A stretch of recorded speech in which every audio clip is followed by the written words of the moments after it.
Welcome back to Superhero Explained. Okay, so Wade Wilson, Deadpool number 4.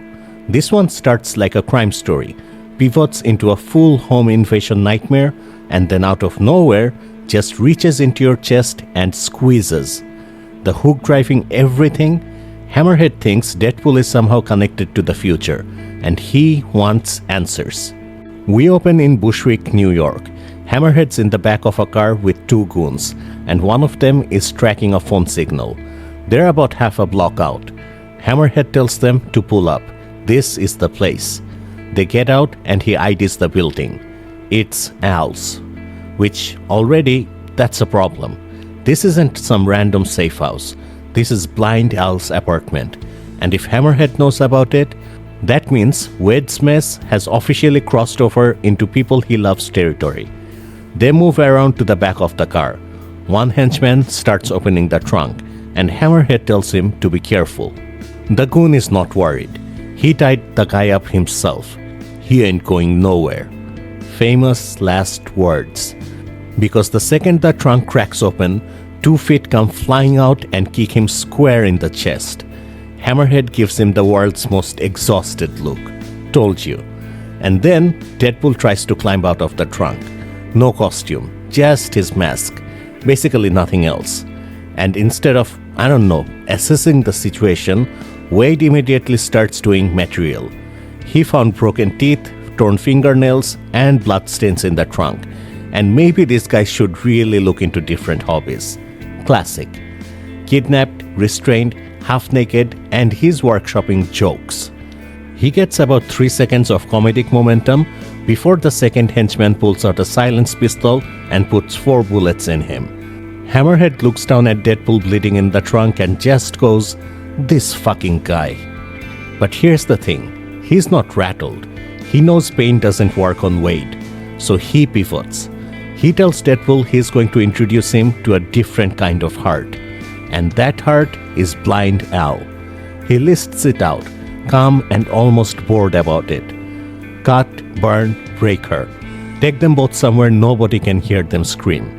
And the whole time, his voice barely changes. That's what makes it land. It doesn't feel like a threat. It feels like a plan. The stakes have completely shifted. This isn't about hurting Deadpool anymore. It's about hurting someone Deadpool actually cares about. Then he starts to close the trunk and says between Wade and Al, they're going to figure out the truth behind these omens. That's the mystery. Hammerhead believes Deadpool and Al have access to future knowledge somehow, and he's willing to go through Al to get it. As the trunk shuts, Wade barely gets out, "You stay away from..." He can't even finish the sentence. Hammerhead's crew leaves Wade in the trunk and heads for the apartment. Hammerhead's muttering about how much he hates Deadpool. And then, this is the key line. He asks why anyone would give that guy a piece of the future. He genuinely believes Wade has been handed something he doesn't deserve. That's not just anger. That's the kind of resentment that makes people do very stupid, very dangerous things. They reach the entrance. Barred metal door. One henchman stops and asks if he should knock. Hammerhead loses it. No. Kick it down. Drag her out of the bed. And then, the second henchman tries the handle and says, "It's unlocked." That's the first bad sign. Nobody leaves their door unlocked by accident at this hour. They go in. The apartment is completely dark. Hammerhead hits the light switch. Nothing.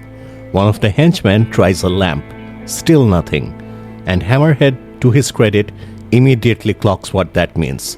Either the bill's overdue, or Al knew they were coming. He tells them to be ready for anything. They spread out. And then one of them, Blair, hears something coming from the kitchen, a hissing sound. So let's run the inventory.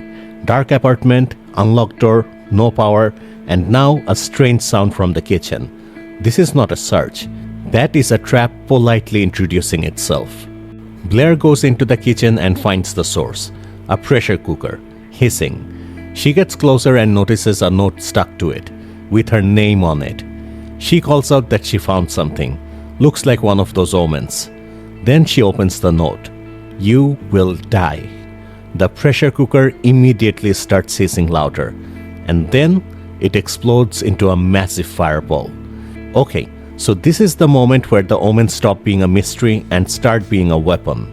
Someone isn't just predicting bad things, someone is engineering them. Hammerhead's crew just walked into a prophecy with teeth. We cut back to Wade in the trunk. He's twisting, kicking, trying to brute force his way out. But the physical stuff isn't what matters here. It's what he's thinking. He's thinking about Ellie, his daughter. He says what happened to Ellie feels like it's about to happen again. And then, it's his fault. All of it. Blind Al being in danger right now, that's on him. That's the emotional engine of this whole issue. Underneath everything, the jokes, the carnage, the chaos, Wade is quietly terrified he's just going to keep doing this. Keep getting people he loves hurt. He decides this calls for drastic measures. With Deadpool, drastic is doing a lot of work in that sentence. Still in the trunk, Wade starts pulling against the handcuffs, hard. And then the narration gets really quiet and honest. He says pain is something he deserves. Pain is good. That's not a joke. That's Wade telling you, without any irony at all, exactly how broken his self-image is. He pulls until he frees himself, cutting off both of his arms at the wrist. But he does it, and lying there, hurt and loose, he finishes the thought. Pain is sex and laughter. Which is genuinely disturbing, right? Because it tells you pain isn't just something Wade endures. It's punishment, comedy, distraction, and maybe even comfort, all at once. He's built his whole identity around it. And because Blind Al is in danger, he doesn't hesitate. Back in the apartment, everything is on fire and nobody can see anything. Hammerhead is coughing, shouting for Blair. The other henchman says he can't see. Hammerhead goes, "I'm blind." And right behind him, in the dark, a pair of glasses reflects the fire. Blind Al is here. Just let that land for a second. Hammerhead came in with armed backup. He walked into our home thinking he had every advantage. And now, he can't see, can't breathe, and his henchman is probably dead. And the woman he came to threaten is standing right behind him, in the dark, in her house. Blind Al steps out of the shadows with an oxygen cylinder in one hand and a gun in the other. Then I just evened the playing field, fuckers. She starts firing into the smoke, calling them out for trying to rough up a helpless old lady. One bullet catches the surviving henchman in the arm. He screams. And Al goes, "Good. Keep screaming." It helps her aim. This is not a rescue scene. Wade is still in a car trunk right now. This is just Blind Al in her apartment, absolutely handling her business on her own. Al's still firing towards the screaming. She's worried about her robe. But while she's focused forward, Hammerhead comes up behind her. Handkerchief to his face, gun in his other hand. He gets close enough to strike, and Al goes down. As she falls, he spots something tucked in her robe, a small diary. Label reads, Blind Al's Secret Diary. He flips through it, sees what he needs, and immediately, time to go. So here's the thing. The whole raid was never really about hurting Al. She was the location. The diary was the target. The information was always what Hammerhead was after. Hammerhead and the surviving henchmen get out of the burning building and into the car. We got what we came for. Right at that moment, Deadpool finally hauls himself out of the trunk. Barely. He's a mess. But then he looks up and sees the building. It's on fire. And Wade just breaks, screaming, "No, no, no," running straight towards the flames, calling for Al. And then this line hits. My hands will heal, but my memory won't. And that's the whole issue in one sentence. Wade's body bounces back from everything, but emotionally, he carries every single failure. And now, the comic shows us exactly which failure is eating him alive. Flashback. Wade and Ellie are on a plane. They're retrieving cargo, and they're being held at gunpoint by an old woman carrying a baby. Wade narrates, this is the moment he cannot and should not forget. The old woman gives them options. Either they take a bullet, or they throw themselves out the emergency exit. Wade immediately starts joking, calls her Mark Mom, warns her that a missed shot could pierce the fuselage and depressurize the cabin. Then he gets briefly derailed by the word fuselage, because of course he does. But buried inside the bit, he's making a real point. If the plane loses pressure, the baby could get hurt. Even mid-joke, Wade is running the collateral damage math. The old woman turns to the baby and asks if she should be worried about him. The baby says, "Shut up and pull the trigger." So, good news, not a real baby. Wade throws a sword, takes out the old woman. The baby hits the floor and turns out to be a weird little man-child, furious, crawling for the gun, cursing Wade out. Ellie kicks him away and grabs the briefcase. Wade goes, "Well, that makes this much less problematic." And yes, technically. Morally simpler? Sure. Less insane? Not even close. Wade searching cargo, Ellie finds the briefcase. And immediately, a bunch of mercenaries drop into the hold from above. No time. They grab the case, blow the emergency exit, and jump. As luggage flies out behind them, Wade jokes that this is exactly why you should never check a bag. Airlines always lose your stuff. The scene is funny, but we already know where this flashback is heading, so every joke has a layer of dread underneath it now. They land safely. Deadpool branded parachutes, obviously. Ellie is furious. She says that was a disaster, exactly like she said it would be.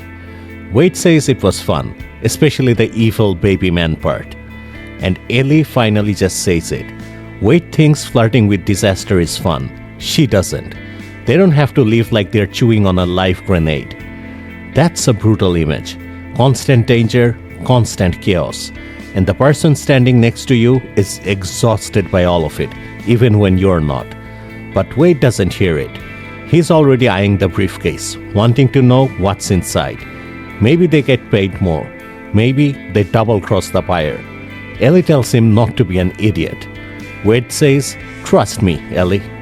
And that's the line that damns him. He opens the briefcase. Blue and white and black light pours out. And Wade's narration just goes quiet. Ellie was right. He knew she was right. But he had this stupid compulsion to annoy everyone. And that compulsion killed his daughter. A black hole. The briefcase was transporting a collapsing black hole. It pulls Ellie in. The case snaps shut. Wade says it plainly. "I killed my daughter." The briefcase keeps collapsing in on itself, and he compares it to his own heart. That's why the blind owl situation is hitting him so hard. It's not just fear. It's the specific terror of someone who's already destroyed someone he loved through his own recklessness, and now feels like he's watching himself do it again. The briefcase collapses to a single point and disappears. Wade is kneeling in the grass. "I'm sorry." Cut to the present. Wade is kneeling beside Blind Al. Same position. "I'm so fucking sorry." Same posture, same guilt, same Wade. That visual parallel is the gut punch this whole issue has been building toward. Ellie then, Al now, and Wade in the middle of both, convinced he's the reason everything went wrong. Port of New York. Hammerhead's in the car putting it together. The omen he pulled from the shark matches what's in Blind Al's diary. A container packed with fentanyl arriving at the port at 3 a.m. Alphanumeric ID and everything. To Hammerhead, this is a test. If the diary is right, this is the first jackpot of many. But there's a problem. The last page of the diary has been torn out. So he's got power, but not the full picture. And with prophecies, missing the last page feels exactly like the kind of detail that gets you killed. Back in the burning apartment, Blind Al coughs. She's alive. Wade's relief immediately comes out as the most disgusting possible comment about her dentures and mouth-to-mouth, because of course it does. But Al doesn't have time for it. She tells him they need to stop Hammerhead. Wade says they don't know where he went. Al says she does. He asks how. She grabs him by the mask. "Because I'm the one who wrote those fucking omens, you dumbass." And there it is. And that's it. If you enjoyed the video, please like and subscribe and comment your favorite moment down below. I'll see you next time on Superhero Explained.